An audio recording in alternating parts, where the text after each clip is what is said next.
All right. Well, good morning, everyone. It's great to see you all here today, and I appreciate the opportunity to come and talk about Grace Mission and talk a little bit about the trip I just went on to Haiti with a couple of the other guys. So I know one of the most popular questions I received so far is, was it warm down there?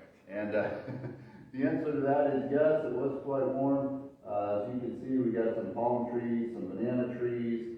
I'm not exactly sure what that is, but anyway, it is a very warm place. In fact, it's so warm that during the evening it was kind of hard to get sleep because when they shut the power off, it's just warm and humid, and if there's no breeze, it can get a little toasty. But anyway, that's all right. Just kind of a side thing more than anything else. But I had a really great trip, and what I want to do this morning is just kind of introduce a little bit about Grace Mission. I know many of you are very familiar with the ministry already, but get into a little bit of that, and then just spend a little bit of time too talking about the trip and some of the things that we're able to do. So go ahead and just get started here a little bit. Our motto, Grace Mission, is unleashing the power of the gospel through national ministers in Haiti and Mexico. In Haiti, we work with 44 churches. We have an orphanage down there. We have a senior center. We also do character training conferences every month. We're starting to actually add in some youth conferences to that as well, and so we're training youth leaders down there. In Mexico, we work with several church plants down there, and we'll go ahead and I'll kind of broaden those out as to all that's happening down in Mexico as well. A little bit about Claudia and myself. I'll go through this quickly because I know most of you already know all this, but we were both raised in Colorado. Claudia was actually born in Guatemala, was adopted in the mid-90s, and so we were both raised in Colorado, but we met in South Dakota at Cornerstone Bible Institute, same place where Pastor Peter and Abby went to school. Shortly after we were married, we moved to Cambridge, Idaho for a pastoral internship. Stayed there for a couple of years before being called to Loomis, Washington. And does anybody know where Loomis, Washington is? All right, Pastor Peter does. He's been there. If you don't know where Loomis is, there's no need to feel bad. Most people in Washington don't know where Loomis is, so you're doing just fine. But we were called to serve there in 2017, and as time went by, we detected the Lord's guiding us out this direction. So I wanted to introduce our family. You know all of us, I think, by now, but just a few pictures of us. And here's kind of the team here in Henderson. Of course, you probably know all these folks. You know that guy, and that's Eugenia Marchand. That's Stacy. She helps out with her bookkeeping and things like that at the office. That's Jared Gertson. He's on our American board here, lives just kind of down the road there. And so what is it about Grace Mission? Here's some of the things that are kind of exciting for me when it comes to Grace Mission. Now, I'm not suggesting that Grace Mission does it the only right way. Okay, there are other ways to do things, but for me personally, these are some of the highlights that really get me excited about what we do. Number one, of course, this is kind of non-negotiable, I think, for a missions agency, and that is that we are a Christ-centered, gospel-centered mission. That's number one, right? Hopefully all missions organizations are that way. We're working with national church leaders and their local churches and ministries. So you're going to notice in our pictures when we talk about our pastors and our missionaries, they are locals. In other words, the pastors down in Mexico were raised in Mexico. The pastors in Haiti were raised in Haiti, etc. We do have a few folks that are from the U.S. and they're kind of working with us as missionaries, but by and large, all of our ministers are nationals. They're either Haitian or Mexican. We're involved with looking after temporal and eternal needs. One of the things that we do is, first of all, we go in and we assist pastors, we assist the orphanage and things like that with various needs spiritually. That's number one, right? The gospel is the most important thing. But then we also are able to, by the grace of God, assist in some physical needs as well. For example, we just sent a batch of lumber and tin for a church roof. So there's a church that needs a roof. Kind of hard to meet without a roof. We can't even imagine that, frankly, here in our own country, what it would be like to go to church and not have a roof. But it happens down there quite a bit, and actually there's churches that are in just as bad a shape or even worse than this one. But so we're glad to be able to come and help out with some of those just regular, everyday physical needs as well as, of course, keeping the gospel front and center. And another thing is that we're big enough to make an impact, and we're small enough to be personal. I love being able to come and present to churches. Of course, this one's very special. This is our home church.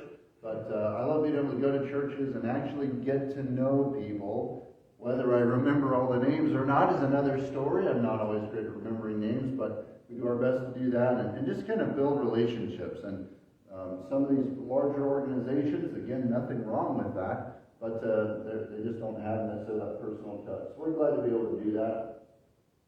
In Mexico, we're based in and around the city of Oaxaca. That's almost the furthest south state in Mexico, not quite, but it's pretty close down there, actually not too far away from Guatemala, if you look on the map. In the city of Oaxaca, there's about 700,000 people. In the state of Oaxaca, there's about 4 million. So it's a pretty large state and fairly heavily populated. Oaxaca is a large city, and there are a lot of villages and different things outside of that. The state of Oaxaca is home to a large population of indigenous people groups. Here in the U.S., we would call them Native Americans. Of course, that's not what they would be called in Mexico, but so there are a lot of diverse ministries that could happen down there. Some of the key leaders that you'll often hear if you read our newsletter or if I talk to you about our ministry are Ciro and Juanita Perez, David and Karina Lopez, and Carlos and Sarah Vasquez. They're kind of our key leaders down there that work. They're pastors, and they have other ministries as well. So in Mexico, we've got some church planting going on, especially in the kind of the outer villages, sometimes hours away from Oaxaca, where the base of operations are or is. We have national and foreign missions going on. It's kind of fascinating that on multiple occasions now we've had our Oaxacan pastors go to other countries like Ecuador and Peru and places like that and share the gospel there. So to me, I call that a foreign missions trip, so from our perspective anyway. So very cool to be able to see that. A lot of evangelism going on. We have a pro-life and medical care down there in Oaxaca right now. The newest newsletter, which is about to be sent out here shortly, we had 4 different births happen at the medical center that Dr. Sarah runs down there. And really such an important part. Not only is it are we able to counsel mothers and fathers too. Of course, a lot of that comes upon the mother. We're able to counsel them in the areas of pro-life and say, no, you need to have your baby, you need to raise your baby up in godliness. We're able to share the gospel that way. But then we're able to say, hey, guess what? You can have your baby right here. We've got this medical center that we work with down there. And we've got conferences and VBS and things like that going down there as well. Haiti is the other part of our ministry down there. The ministry is concentrated in northern Haiti, but really the ministry of Haiti extends throughout the country in many ways. I don't know that we do a lot in Port-au-Prince right now. It's pretty dangerous to even come and go out of that city. But we do have quite a few different ministries in northern Haiti, for sure. The population of Haiti is 11 million plus, and frankly, when you go there, I'm not even sure how they keep track of all of the people. There are just so many villages, so many houses, so many places and different things, but approximately there's 11 million people, and that may not sound too unusual, but the land area of Haiti is less than 11,000 square miles. So to put that into perspective, where we came from in Washington, our county was about half that size. And it was a very large county, but nevertheless, when we think about it in perspective of, that's a lot of people for 10,710 square miles roughly. A lot of people that can be reached, a lot of people that have never heard about Christ, a a lot of people that are very confused about Christ. You've heard about syncretism, this idea of kind of mixing Christianity with other religions. Voodoo is a major, major religion down there in Haiti. So a lot of people will practice voodoo, but maybe they'll wear a cross while they're doing it so that they can act Christian. Well, we know that that's really not a Christian thing, but they like to put Christian names on things. But a great need down there to share the gospel, to raise men and women up in the faith and make disciples out of them. Haiti occupies the west side of Hispaniola. I always ask, are you ready for a quiz? What makes the island of Hispaniola so important? Well, if you look back in history, it just happens to be one of the very first places in the New World where Christopher Columbus landed. In fact, there's a couple of monuments there in Haiti and also the Dominican Republic that kind of talk about that. Hey, this is the kind of the New World out here. And anyway, kind of a fun little historical fact. The main language in Haiti is Creole, and it's related to French, although there are some key differences. In our academy, where we teach the kids there at the orphanage, we actually teach 3 languages: English, Creole, and French. So the fact that we have different classes for French and Creole shows that there are some significant differences there. Pronunciation is definitely a little bit different between French and Creole. Our key leaders down there, again, you'll probably hear these names: Tidor, Pastor Bernardin, Jacqueline, Guito, and Mark and Christine Bender. Mark and Christine Bender are American missionaries that really do a lot of work for us and help us out down there. They've had to live really stateside there in Florida right now because of the unrest. It's just very difficult for Americans to go down there for extended amounts of time. So that's where they're at. It's very, very helpful. This is a little map of where our base of operations is.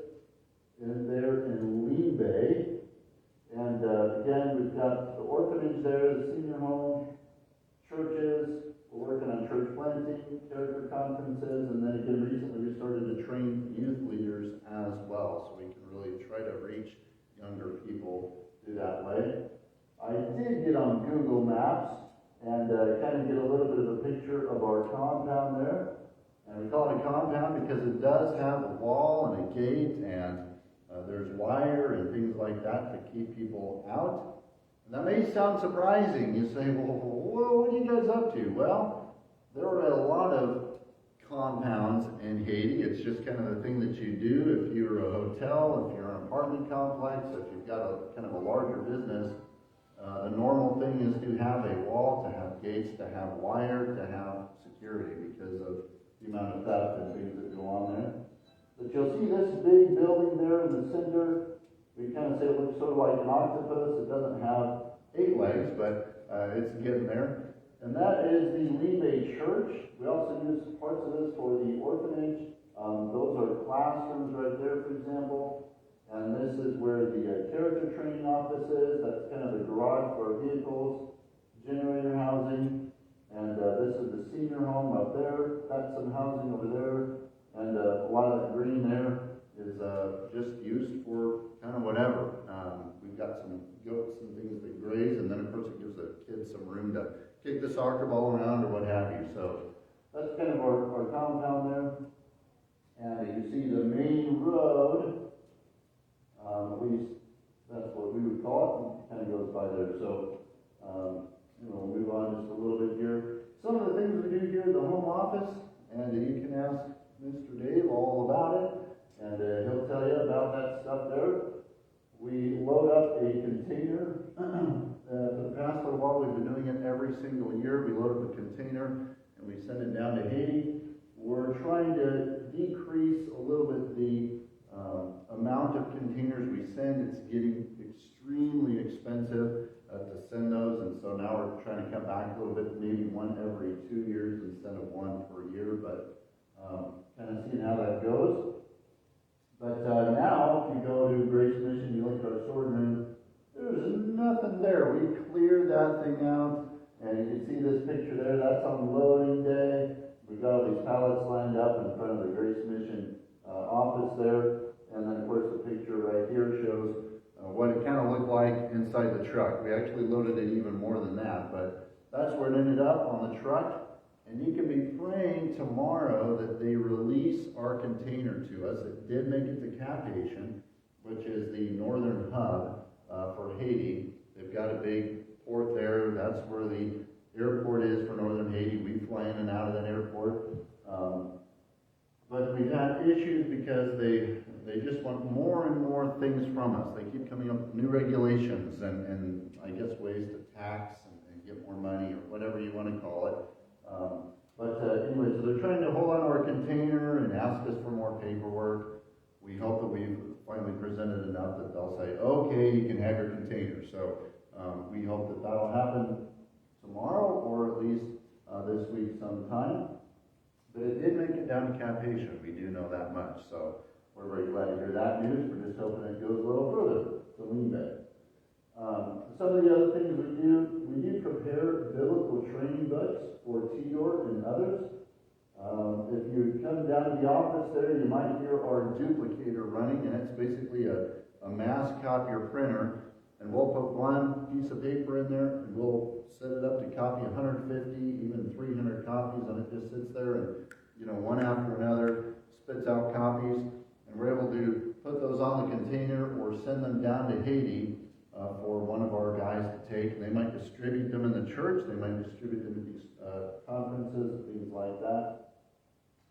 So, again, able to provide building materials for churches as the Lord provides. And support the need for Mexico. A lot of different things we do for them as well. So, go on here a little bit. We had 3,000, yes, you read that right, 3,750 kids come to the VBS this last summer in Haiti. Now, I don't know about you, but I can't even imagine those kind of numbers. So we had some videos come in with that. The kids were very excited. It was very loud. There was a lot of great things going on there. And they had 145 professions of faith from the boys and 154 professions from the girls. So this is a place where the gospel goes forth, where kids are learned just basic living principles from the Word of God. And it's always exciting to see that happen. And our orphanage graduates are continuing to launch. The next graduation will be next summer in June, I believe. And so they're all kind of starting to put together some plans about what they want to do next. And we help them out the best that we can there. Sometimes there's a scholarship fund that we can help assist them with if they want to go on to further schooling or something like that. So again, a great matter of prayer as we send these young people out into the world and hopefully trust that they're prepared and ready to go for the next step. So one of the really awesome things that's been happening over the years are these training conferences. And most of these guys will come from the Grace Mission churches, the leaders there. And so the team travels to these different churches. They invite these guys, and sometimes their wives as well. They come to these conferences. And it's estimated that over the past 15 years, these conferences have trained about 5,000 people over that time. So each conference every month is attended by about 50 or so people. So if you add that up over the years, every single month, that's a lot of people. We praise God for what He's doing there. Again, just training people in the basics and principles of life. This is Theodore here. He's the head of the training conferences. Really, really great man. Very excited about the gospel. Very passionate for Christ and His Word. And these are just a few of the people that I've been able to reach with the gospel. There are many more, but there's a batch of pictures sent by him. Some updates from Mexico. This is a couple that Carlos and Sarah were able to minister to. They came in. They needed a place to have their baby. They'd had some very, very bad experiences before. Certain places in Mexico are not very safe as far as medical care is concerned, and so they were looking for a different option. They said, we want to have our baby in a safe place where we get good medical treatment. Well, guess what? This is a place where Dr. Sarah was able to help out, and Carlos was able to help minister to the needs of the men there. And I'm going to continue on here a little bit with the pictures. This is David and Karina's ministry. Karina recently had a kind of a women's conference where she trained these ladies how to make pizza. Now, I look at that and I think, wow, I bet that was really, really delicious, but there's another goal in mind here. While she's just simply training how to cook and having a good time, she knows that along the way, as she builds these friendships, she's going to be able to start sharing the gospel with these gals there in Mexico. So, very, very exciting. There's kind of a picture of some more of that kind of training group there. That's David, and David has a real heart for the gospel and for church planting. He drives for hours, oftentimes riding on his motorcycle, and he just goes and he looks for people who want to talk. And he's got a passion for the gospel, telling people about Christ, and I know that he's got some places he'd love to see churches planted. We need more pastors down there, so it's something that is a great prayer of mine. Here's Ciro and Juanita, and this is a ladies' conference that they hosted.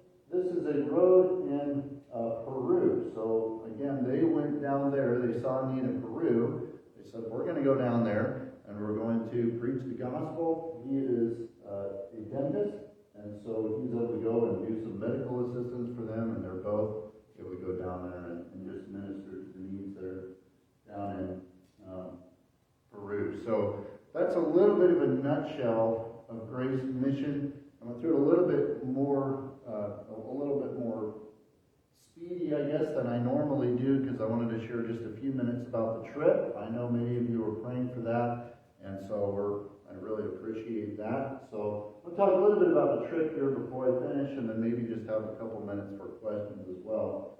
But some of the goals when we went down there are kind of right here. One of them, of course, was safety and travel. We wanted to get down to Haiti and get back from Haiti safely. We appreciate your prayers there, and I'm happy to report that everything went really, really well. There is definitely a lot of unrest down there, and certainly a lot of things that could have gone wrong, but we're just so grateful to the Lord for His protection. Our flights were on time for the most part, and we didn't encounter any major issues, so very, very happy about that, of course. One of the goals was to bring back reports for future teams. We haven't been able to send a lot of teams down to Haiti because of the unrest. We just were really questioning the safety of doing so. We know that God didn't promise that we'd always be safe and that everything was going to be easy, especially not when missions work is concerned. But we do want to be careful about the timing of when we send these teams. If we have to wait a little bit, maybe we have to do that. Or if there's a team wanting to go and things are good to go down there, then we want to send them. We kind of have a mixed report, really, because it's frankly kind of hard to say. We were okay to go and visit our compound and work there, but if we were to send a team, for example, to go and do some work on a church, the security level, of course, changes a lot, and so that's a little bit more of an iffy situation. We continue to pray for peace down in Haiti. One of the things we're looking at for future plans is building a life and technical institute. This would be kind of a Bible institute and trade school all in one. Those things are very, very needed in Haiti. Of course, training people up in the grace of God and training them in the statutes of the Lord is a very important thing. But in Haiti, it's very, very difficult to get any kind of a decent job unless you've got training. And Haiti's a very poor country as it is, and so we want to kind of say, hey, here's a little bit of training on how to be a mechanic or an electrician or something like that, so that men can come and use those skills. Later on, we're also looking at perhaps we can build some trades for women also, but we're kind of starting step by step and building that up over time. Wanted to check up on the Grace Mission churches. Again, there's a lot of positive reports, also some very difficult challenges. There's a couple of churches there that are in great disrepair, and so what do we do about that? It takes maybe a team down there. It takes, of course, a lot of funding. We trust the Lord for all of that. And also there's a new church that was not previously a Grace Mission Church, but they need some help. They have a building that was built out of wood, and there's a few different things in Haiti that cause wooden buildings some problems. One is rain and high humidity. The other is wind, and believe it or not, Haiti has a massive termite problem. So a lot of these wood buildings just don't last very long, and so this building unfortunately has collapsed. And there's a church up in Canada that's saying, hey, we heard about this building, we'd like to help. So we're kind of going back and forth with them to see how this church might have a partnership with the Flawville church down in Haiti, maybe be able to help them out some. A little bit about the trip here that we just took. This is a picture from, you probably know where, down the road in Omaha. Nice and cold there. We kind of sat on the tarmac for a while. Apparently they were having trouble getting fuel, so you can't fly anywhere without fuel. So we sat there for a little bit. That was okay. Made our flight to Atlanta just barely, and then we had to kind of book it to get our flight down to Fort Lauderdale. But this is the one that really matters. That's a picture of Haiti. There is actually a lot of beauty there. You kind of have to be able to look beyond some of the challenges in the foreground. There is a lot of scenery there. And just going to keep going down there. Again, some typical scenes from Haiti. Those are some homes there from Cap Haitian. Yes, that is literally garbage that is just kind of been thrown to the roadside. There's no disposal or waste management there, really, anything to speak of. So where do your containers go when you're done with them? Well, usually outside somewhere. But again, there's some real beauty there. You know, if you drive into the open spaces and see maybe a field of rice or something like that, it's a beautiful place. Very mountainous, jungle, at least in the northern part, pretty much everywhere you go. This is our senior home, and the kitchen is in a little bit of disrepair. But I'll tell you, one of the great things I loved about walking into that senior home is it smelled like Clorox. They keep that thing clean, which by Haitian standards, it's a very, very nice place. Very comfortable for the seniors that we have. It's very well taken care of by our leadership there. And the goal for 2024 is to add more residents. Some of the seniors have passed in the past couple of years. We've got some room for more seniors to come in there. And the goal is to take care of seniors that have no other caretaker. So we're looking for seniors down in Haiti where they maybe don't have any kids, their kids can't take care of them, they're on their own, and we say, guess what? We've got a senior home, we'll feed you, we'll make sure a doctor stops by and visit you to make sure you're healthy, and we've got a nice clean place for you to stay. So this is one of the main buildings down there. The lower level there is where the senior home is. The upper level there has been built specifically for teams. So when teams come in, they need a place to stay. And it used to be that we had a lot more teams going. And again, those have kind of had to been slimmed down because of the unrest and different things going on there right now. There's also housing for our missionaries. In this case would be Mark and Christine Bender. They used to spend about half their year down in Haiti. So they might fly down there for a month, and then fly back to the States, fly back for a month, fly back to the States, and do that sort of thing. Again, they're not able to be there quite as much because of what's going on down there, but a very nice little place up there for them. This really is our Haitian leadership team. I snapped a picture with them. We had just had a meeting with them to kind of get to know everybody and talk about some of our plans for the future. Again, including plans for the senior home and plans for the institute and trade school that we're looking at setting up. So that's the different guys there. And this is the crew that does the character conferences. We had a big celebration there with the big number 15. We had cake. They got out some sparkling grape juice and all of that. It was a really great time, but they were celebrating 15 years of God's faithfulness in that ministry. So this is typical Haitian food. A A lot of rice and beans, and here we have a little bit of a salad. I am totally, my brain just kind of stopped, and I can't remember. Oh, plantains, that's what those are. And they like some beets and radishes and things like that. I thought it was good food, I'll be honest. I thought it was pretty good, but a lot of Haitians may only get one meal a day, and it may not be nearly even as handsome as that. So, but good food. One of the reasons why people will come to these training conferences is we feed them, and we feed them for free. They're able to come, and it doesn't cost them anything. They get good food. They get training supplies, some books, and things like that they're able to use. So it's one of the reasons they come to these things. Picture of our classroom. These are some of our older kids studying there. And every morning they gather in uniform. That's typical of Haiti. Every school has their own uniform. So you might have the uniform that's dark blue. You might have a uniform that's light blue or yellow or what have you. And those are our uniforms there.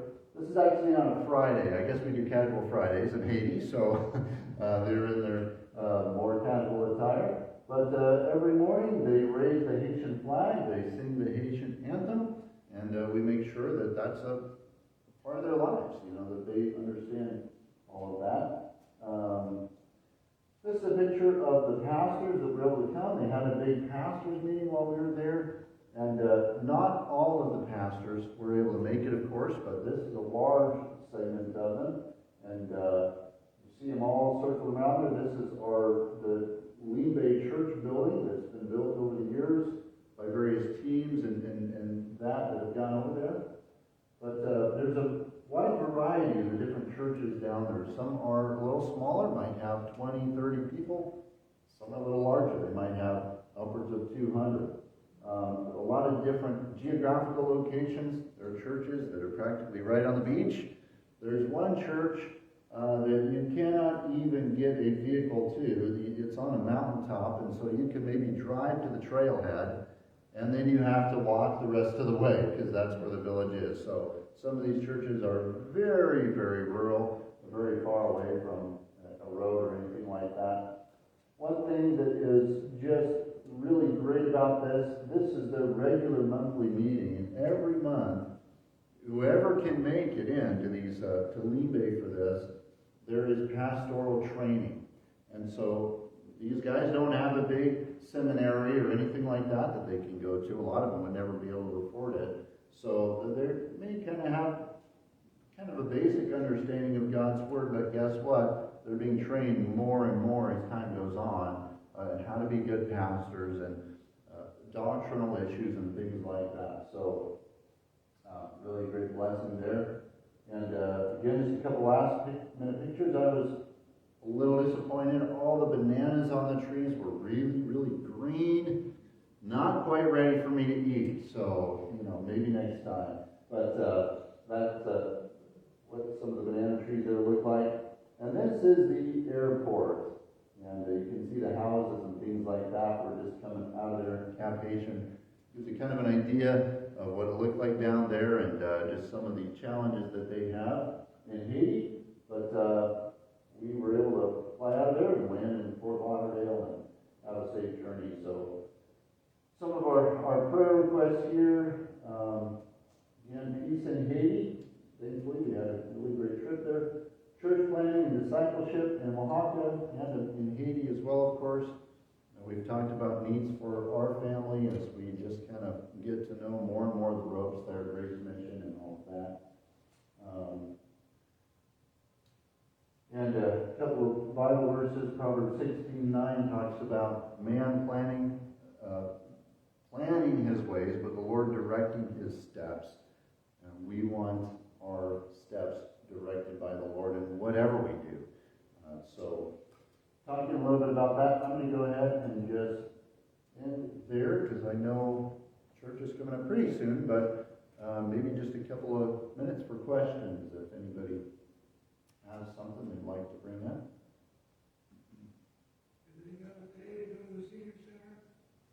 No, so it's Yeah, so that's one of the things that we do is we support that. So the food, the building, all of that is provided for them. And we have even a doctor that comes in twice per week that we pay for to come in and check. So, yep, those are by and large for people that have no place to go.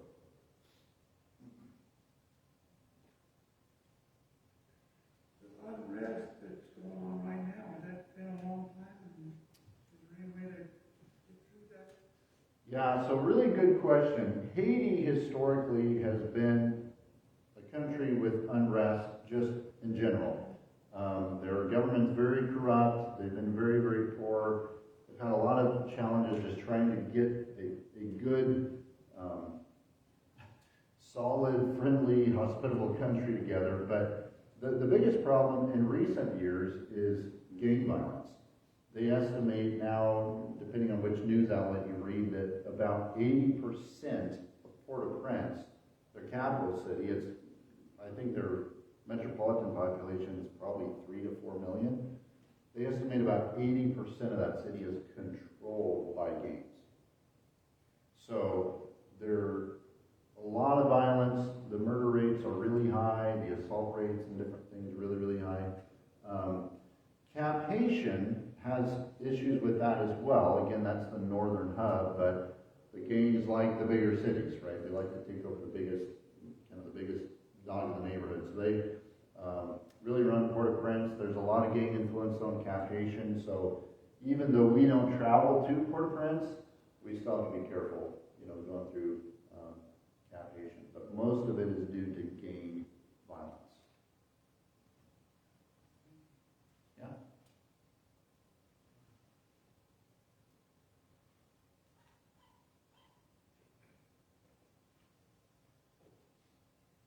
Do they grow any commodities, that supports that? Is there natural resources that Haiti has, or I just can see that there's this huge amount of population Right. and they, give us an idea. Yeah, so they do grow some things. It would be a good climate for rice. They can grow some beans, lots and lots of bananas, I guess. But by and large, most everything they have in Haiti comes from somewhere else. The Dominican Republic, their neighbor to the east, right? Yeah. They get a lot from the Dominican Republic, a lot of their rice, a lot of their beans, a lot of their food comes from there. A lot of homes. So here's something about Haiti that just is a massive challenge. There's very little electricity there. Now, they've had opportunity to have electricity, but they haven't really taken very good care of the infrastructure, so there's very little electrical grid. The electric grid that is there is very unreliable, so you don't have constant refrigeration, for example. You don't have a lot of heat. You can't turn on the stove to cook up your food. So a lot of people use wood heat for their rice, for their beans, things like that. So if you're ready for dinner, you got to go find some wood somewhere. So a lot of the forests, a lot of the trees have been already knocked down. I truly believe in logging and that we need to do it and that we need to be good stewards of what God has given and use what He has supplied. But there are extremes. You can go too far and just totally use everything and not think about replanting or leaving something there for the next 20 years. Unfortunately, Haiti, they just use what's there. And so there's no replanting. There's no leaving a few trees there to replant for the next season. It's just, hey, I need wood. I'm going to go get it. So there are some pretty big problems with mass deforestation there. And that has some other things. I'm not trying to sound like an environmentalist type guy. I don't think that that's right. But if taken to the extreme, it can cause problems. So there are some natural resources. they're not used very well. And frankly, most of what Haiti uses comes from somewhere else, whether it's Central America, the U.S., South America even, a lot of it from the Dominican. So the compound in Haiti, you only have electricity for your generator, is that correct? yes, correct. Yeah. So we run our generator. It's a very good generator. One of the other challenges there is fuel costs are through the roof. If we think $3 a gallon is bad, and it is, but we're talking $10 plus per gallon for diesel down there. Earlier last year, it was over 15. So our generator is very efficient, it's very powerful. We figure it runs on less than 2 gallons of diesel per hour, which is really, really great.